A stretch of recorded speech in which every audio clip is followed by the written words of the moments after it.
Author की daughter जब college खत्म करके घर वापस लौटी तो ऑथर ने अपनी डॉटर को बोला कि तुम्हें पता है ना कि तुम्हें पैसों को किस तरह मैनेज करना है। इस पर उनकी डॉटर बोलती है कि हाँ डैड मुझे पता है, बट मैं लाइफ में और भी चीजें करना चाहती हूँ, मुझे केवल पैसों के बारे में नहीं सोचते रहना है। इस बात पर ऑथर को लगा कि उन्हें ये सारी फाइनेंशियल नॉलेज रिटर्न फॉर्म में लिखनी होगी ताकि मेरे जाने के बाद भी लोग इसे पढ़कर फाइनेंशियल फ्रीडम अचीव कर सके। तो उन्होंने ये सारी फाइनेंशियल नॉलेज इस बुक में लिखी है जिसका नाम है the simple path to wealth, और बाद में ये बुक काफी फेमस हो गई। तो दोस्तों आज इस वीडियो में मैं आपको इस बुक से कुछ अमेजिंग लेसन बताने वाला हूँ कि हम किस तरह फाइनेंशियल फ्रीडम अचीव कर सकते हैं। तो ऑथर के अकॉर्डिंग फाइनेंशियल फ्रीडम अचीव करने के लिए दो फेजेस होते हैं। पहला वेल्थ एक्यूमुलेशन फेज। इस फेज में ऑथर बोलते हैं कि हमें इतने पैसे इकट्ठे कर लेने हैं कि आपको रोज के खर्चों की कभी चिंता ही ना हो, और जब आपके पास इतने पैसे इकट्ठे हो जाएंगे तो उसके बाद आता है वेल्थ प्रिजर्वेशन फेज, यानी कि हमें उतने ही पैसे हर साल विड्रॉ करने हैं जिससे कि आप लाइफ टाइम फाइनेंशियली फ्री रहो। तो अब इन दोनों फेजेस को हम डिटेल में देखते हैं। तो सबसे पहला फेज आता है वेल्थ एक्यूमुलेशन फेज।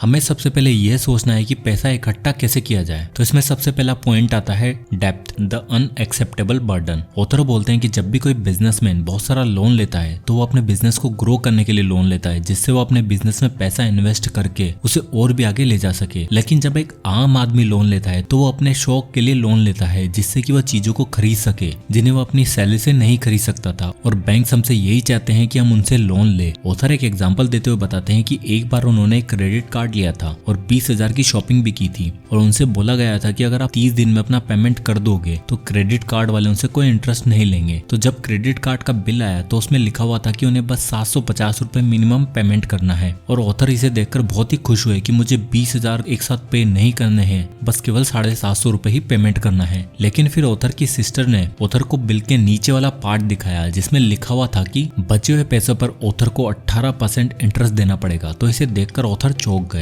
वो बोलते हैं कि अगर हम अपनी इन्वेस्टमेंट से 18% का रिटर्न ले पाए तो कुछ ही सालों में हम दुनिया के अमीर लोगों की लिस्ट में शामिल हो जाएंगे, लेकिन अगर कोई 18% हमसे ले ले तो हम पूरी तरह बर्बाद भी हो सकते हैं। तो ऑथर बोलते हैं कि सबसे पहले हमें अपने लोन्स को खत्म करना है। उसके लिए ऑथर 4 स्टेप्स बताते हैं। पहला, एलिमिनेट नॉन एसेंशियल्स, यानी कि सारे बेफालतू के खर्चे बंद कर दो, चाहे वो हर संडे करने वाला बाहर का डिनर हो या फिर 30 रुपए की कॉफी। हमें इन सब खर्चे जो हमारे लिए इतने जरूरी नहीं उन्हें खत्म कर देना है। दूसरा, make a list of all of debts. हमने जितने भी पैसे उधार ले रखे हैं उन्हें एक पेपर पर लिख दो और उनके सामने उनकी इंटरेस्ट रेट भी। Number 3, rank them by interest rates. इन सारे लोन्स को इंटरेस्ट के हिसाब से डिक्रीजिंग ऑर्डर में लिख दो, जिससे हमें पता लगेगा कि किस लोन पर हमारे कितना इंटरेस्ट रेट लग रहा है। नंबर 4, पे द हाईएस्ट इंटरेस्ट वन, यानी कि सबसे ज्यादा अमाउंट हमें उस लोन में पे करना है जिसका इंटरेस्ट सबसे ज्यादा हो, और बाकी के लोन्स की मिनिमम पेमेंट करनी है। और जब हमारे सारे लोन्स खत्म हो जाएंगे तो उसके बाद अगला स्टेप आता है step number 2, how to think about money. Author बोलते हैं कि पैसा हमारे लिए काफी कुछ खरीद सकता है, और सबसे इंपॉर्टेंट चीज है जो वो खरीद सकता है वो है हमारी फ्रीडम। अगर हम पैसों को सही से इस्तेमाल नहीं करेंगे, मतलब केवल यूजलेस चीजों को खरीदने के लिए हम अपने पैसे बर्बाद कर देंगे, तो हम कभी भी फाइनेंशियली फ्री नहीं हो पाएंगे। और घर में कोई अगर बीमार हो जाता है या फिर कोई इमरजेंसी आ जाती है तो उस वक्त हमारे पास पैसे भी नहीं होंगे, और हमें मजबूरी में एक ऐसी जॉब करनी पड़ेगी जो हमें करना भी पसंद नहीं है। इसलिए ऑथर बोलते हैं कि हमारी पैसों को लेकर अप्रोच सही होनी चाहिए। Author famous boxer Mike Tyson का एग्जाम्पल देते हुए बताते हैं कि माइक टायसन एक बहुत ही अच्छे बॉक्सर थे और उन्होंने बॉक्सिंग की स्किल में काफी मास्टरी कर ली थी, और एक टाइम पर उनकी नेटवर्थ 300 मिलियन डॉलर्स थी। बट उनके सारे खर्चे बढ़ते चले गए और माइक टायसन महीने के 3 करोड़ रुपए खर्च कर देते थे, और ऐसी लाइफस्टाइल जीने के कारण वो बहुत ही जल्दी बैंकरप्ट भी हो गए और सारा पैसा लौटा दिया। ऐसा क्यों हुआ? ऐसा इसलिए हुआ क्योंकि उनका जो एक एटीट्यूड था पैसों को लेकर वो सही नहीं था। और ऐसे कई सारे एग्जाम्पल है जैसे बहुत सारे सेलिब्रिटी और एथलीट और बिजनेसमैन अपना पैसों को लेकर एटीट्यूड सही नहीं होने के कारण वो लोग बहुत ही जल्दी अपना सारा पैसा गवा बैठते हैं, क्योंकि उन्होंने सही से पैसों के बारे में सोचा ही नहीं है। इसलिए आप ऐसी गलती ना करें, उसके लिए मैं आपको सजेस्ट करूंगा कि आप अपनी फाइनेंशियल नॉलेज को बढ़ाना शुरू करें। और अगर आप खुद से प्यार करते हैं तो आपको पैसों के साथ जो रिलेशनशिप है वो भी स्ट्रॉन्ग करनी होगी, क्योंकि जिस तरह आप खुद की केयर करते हैं उसी तरह आपको आपकी फाइनेंशियल लाइफ का भी ध्यान रखना है। और ऑथर अपनी बेटी से बहुत प्यार करते थे, इसलिए उन्होंने ये बुक अपनी बेटी के लिए लिखी थी, और साथ ही साथ उन सभी लोगों के लिए जो पैसों के साथ अपनी रिलेशनशिप को बेहतर करना चाहते हैं। और फिलहाल ये book summary the simple path to wealth में ऑडियो वर्जन में सुन रहा हूँ कुकू FM के प्लेटफॉर्म पर। जहाँ पर 1000 आवर्स से भी ज्यादा का कंटेंट अवेलेबल है। और कुकू एफएम की खास बात यह है कि इसमें आपको हर लैंग्वेज की ऑडियो बुक मिल जाएगी और इस प्लेटफॉर्म पर हर जॉनर की बुक अवेलेबल है। और इतनी तरह की बुक्स अवेलेबल होने से आप अपनी मनी के साथ जो रिलेशनशिप है, आपकी जो हैबिट्स हैं, आप इन सबको इम्प्रूव कर सकते हैं। और मेरी कुछ पर्सनल फाइनेंस से रिलेटेड फेवरेट ऑडियो बुक हैं, जैसे कि the psychology of money, the total money makeover. इन सारी बुक्स की बुक समरी आप ऑडियो वर्जन में कुकू एफएम पर सुन सकते हैं। और आपकी पैसों के साथ जो रिलेशनशिप है वो स्ट्रॉन्ग रहे, इसलिए इस वैलेंटाइन वीक में कुकू एफएम एक ऑफर लेकर आया है जिसकी टैगलाइन है, करो खुद को सेलिब्रेट कुकू एफएम के साथ। और इस ऑफर में आपको 50% का ऑफ मिलेगा अगर आप कूपन कोड सेल्फ लव 50 का इस्तेमाल करेंगे। और आपके एक साल की कॉस्ट 399 रुपए की बजाय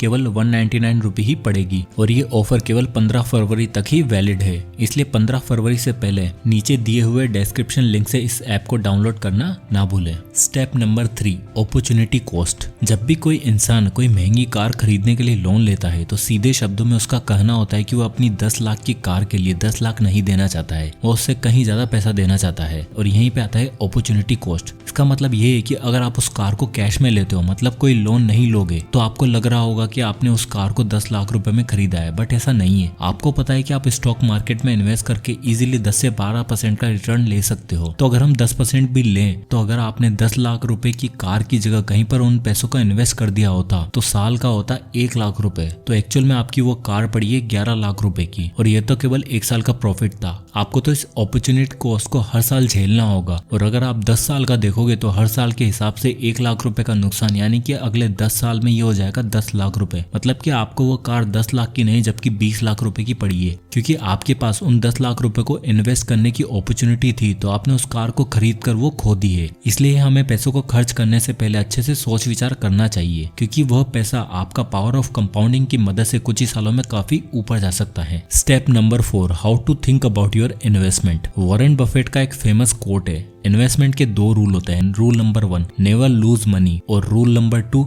never forget the rule number 1। मतलब कि हमें हमारे पैसों को सुरक्षित रखना है और उसे कहीं बेफालतू जगह पर इन्वेस्ट नहीं करना है। तो अब सवाल आता है कि हम अपने पैसों को इन्वेस्ट करें कहाँ पर। उसके लिए ऑथर इंडेक्स फंड सजेस्ट करते हैं, क्योंकि यहाँ पर आपके पैसे सेफ रहेंगे। अगर आप सोचोगे कि अगर मेरा पैसा स्टॉक मार्केट में डूब गया तो फिर क्या होगा, ऑथर बोलते हैं कि मैक्सिमम लोग स्टॉक मार्केट में लॉस इसलिए लेते हैं क्योंकि उन्हें लगता है कि वो वॉरेन बफेट को बीट कर सकते हैं, उनसे अच्छा रिटर्न ला सकते हो। और ऐसा सोचना ही बेवकूफी वाला काम होगा। और लोग जब मार्केट नीचे जा रहा होता है तो डर के कारण अपने स्टॉक को बेचना स्टार्ट कर देते हैं, जिससे कि उन्हें और भी ज्यादा लॉस उठाना पड़ता है। ऑथर बोलते हैं कि 2008-2009 के मार्केट क्रैश में हर किसी ने अपने पैसे खोए थे, और इवन वॉरेन बफेट ने भी अपनी टोटल नेटवर्थ में 62 बिलियन में से 25 बिलियन डॉलर खो दिए थे, और उनकी नेटवर्थ 37 बिलियन पर आ गई थी। वॉरेन बफेट की उस मार्केट क्रैश को नहीं समझ पाए थे और उन्हें भी लॉस उठाना पड़ा था। बट जहाँ पर बाकी लोग सारे पैनिक होकर अपने शेयर्स को सेल करने लग गए थे, वहीं वॉरेन बफेट पैनिक नहीं हुए और उन्होंने कोई भी शेयर सेल नहीं किया, क्योंकि उन्हें पता था कि ऐसा मार्केट क्रैश आते रहते हैं। बल्कि उन्होंने उस मार्केट क्रैश में और भी पैसा इन्वेस्ट किया, क्योंकि उन्हें पता था कि यह उनके लिए गोल्डन अपॉर्चुनिटी है। इसलिए हमें अपने इन्वेस्टमेंट के बारे में सही से सोचना है और पैनिक ना होकर उन्हीं कंपनी में इन्वेस्ट करना है जिनका बिजनेस मॉडल हम अच्छे से समझते हैं। जिससे होगा ये कि अगर मार्केट क्रैश आएगा भी सही तो आपको पता होगा कि आपने उस कंपनी में क्यों इन्वेस्ट किया था, जिससे कि आप पैनिक मोड में ना आकर बस शांति से बैठे रहोगे और मार्केट को रिकवर होने दोगे। तो अब आता है दूसरा फेज, वेल्थ प्रिजर्वेशन फेज। इस फेज में ऑथर हमें बोलते हैं कि अगर हमने अपनी वेल्थ को इकट्ठा कर लिया है तो अब हमें उस पैसों को प्रिजर्व करके रखना है। अब सवाल यह आता है कि हमें फाइनेंशियली फ्री होने के लिए कितना पैसा चाहिए होता है। उसके लिए ऑथर बोलते हैं कि आपको आपके साल के खर्चों का 25 गुना इकट्ठा कर लेना है। जैसे कि मान लो कि आपके साल का खर्चा है 5 लाख रुपए, तो 5 lakh into 25 times is equal to 1.25 crore, यानी कि 1.25 करोड़ रुपए। अगर आपके पास इतने पैसे इकट्ठे हो जाते हैं तो अब हमें उन पैसों को इन्वेस्ट कैसे करना है। तो उसके लिए सबसे पहला पॉइंट आता है, don't do the speculation. Author बोलते हैं कि जब हम चीजों को खरीदते हैं तो हमें ये पता होता है कि हमने उस पर कितने पैसे लगाए हैं, जिससे कि हमें उस चीज का डर होता है कि हमने इतनी महंगी कार ले ली है या फिर इतना महंगा घर खरीद लिया है। उस वक्त हमें पता रहता है कि हमारा पैसा वेस्ट हो रहा है। बट प्रॉब्लम तो तब आती है जब हम उन पैसों को कहीं पर इन्वेस्ट करके भूल जाते हैं और हम सोचते हैं कि हमने अच्छा इन्वेस्टमेंट कर रखा है। बट हम लोग खुद की रिसर्च ना करके सुनी सुनाई बातों पर अपना पैसा इन्वेस्ट कर देते हैं, जो कि इन्वेस्टमेंट नहीं बल्कि स्पेकुलेशन होता है और एक तरह का जुआ। इसी के कारण हम अपने पैसे गवा बैठते हैं और हमें पता भी नहीं रहता है। तो अगर आप फाइनेंशियल फ्रीडम अचीव कर लेते हो तो हमें अपने पैसों को प्रिजर्व करके रखना है, उन्हें सही जगह पर इन्वेस्ट करना है। अब आता है सेकंड पॉइंट, 4% मैजिक रूल। जैसे कि ऑथर ने हमें पहले भी बताया कि हमें अपने साल के खर्चों का 25 गुना पैसे इकट्ठा करके रख लेना है, और हम ऐसा अगर कर लेते हैं तो हमें इन पैसों से साल का केवल 4% ही विड्रॉ करना है। तो जब हम ऐसा करते हैं और अगर हम इन पैसों से साल का केवल 4% भी विड्रॉ करते रहेंगे तो कभी भी हमारा पैसा खत्म नहीं होगा। और 1.25 करोड़ का 4% होता है 5 लाख रुपए, यानी कि हम हर साल 5 लाख रुपए विड्रॉ करते रहेंगे और बाकी बचे पैसों पर हमें अच्छा इंटरेस्ट मिलता रहेगा, जिससे कि हम लाइफ टाइम फाइनेंशियली फ्री रहेंगे। क्योंकि 4% निकालने से हमारा पैसा कभी भी खत्म नहीं होगा बल्कि बढ़ता ही चला जाएगा, क्योंकि हम अपने पैसों पर 4% से ज्यादा इंटरेस्ट रेट तो ले ही लेंगे। इसलिए 4% रूल अच्छे से काम भी करता है। तो दोस्तों ये थे कुछ इंपॉर्टेंट लेसन इस अमेजिंग बुक से। तो अगर अब इस पूरे वीडियो को समराइज किया जाए तो पैसों को मैनेज करने के लिए 2 इंपॉर्टेंट फेजेस होते हैं। सबसे पहला आता है वेल्थ एक्यूमुलेशन फेज, यानी कि हमें पैसे इकट्ठे करने हैं, और सेकंड फेज आता है वेल्थ प्रिजर्वेशन फेज, यानी कि हमने जो पैसे इकट्ठे किए हैं उन्हें बचाकर रखना है। वेल्थ एक्यूमुलेशन फेज में हम अपनी एनुअल एक्सपेंसेस का 25 गुना पैसा इकट्ठा करना है। इसके लिए हम अपने पैसों को इंडेक्स फंड में इन्वेस्ट करके ग्रो कर सकते हैं, और हमें अपने पैसों के बारे में अच्छे से सोचना है कि पैसा काम कैसे करता है और उसे सही तरीके से यूज कैसे किया जाए। तो अगर आप एक बार यह पैसे इकट्ठा कर लेते हो तो आप फाइनेंशियली फ्री हो। तो उसके बाद आता है वेल्थ प्रिजर्वेशन फेज। इस फेज में हमें अपने पैसों को बचाकर रखना है, और अगर हम उन पैसों से केवल 4% भी विड्रॉ करते रहेंगे तब भी बहुत ही कम चांसेस है कि वो कभी भी हमारा पैसा खत्म होगा, क्योंकि जितना हम विड्रॉ कर रहे होंगे उससे ज्यादा तो हम अपनी इन्वेस्टमेंट से अच्छा रिटर्न निकाल ही लेंगे। तो दोस्तों आई होप कि ये वीडियो आपको पसंद आया होगा, तो इस वीडियो को लाइक करें और ज्यादा से लोगों तक शेयर करें। और अगर आप इसी तरह के वीडियोस चाहते हैं तो हमारे चैनल को सब्सक्राइब करना ना भूलें। और अगर आप किसी भी टॉपिक या बुक पर वीडियो चाहते हैं तो हमें कमेंट बॉक्स में कमेंट करके जरूर बताइएगा, मैं उस पर वीडियो बनाने की पूरी कोशिश करूंगा। तो मिलते हैं नेक्स्ट वीडियो में, तब तक के लिए जय हिंद।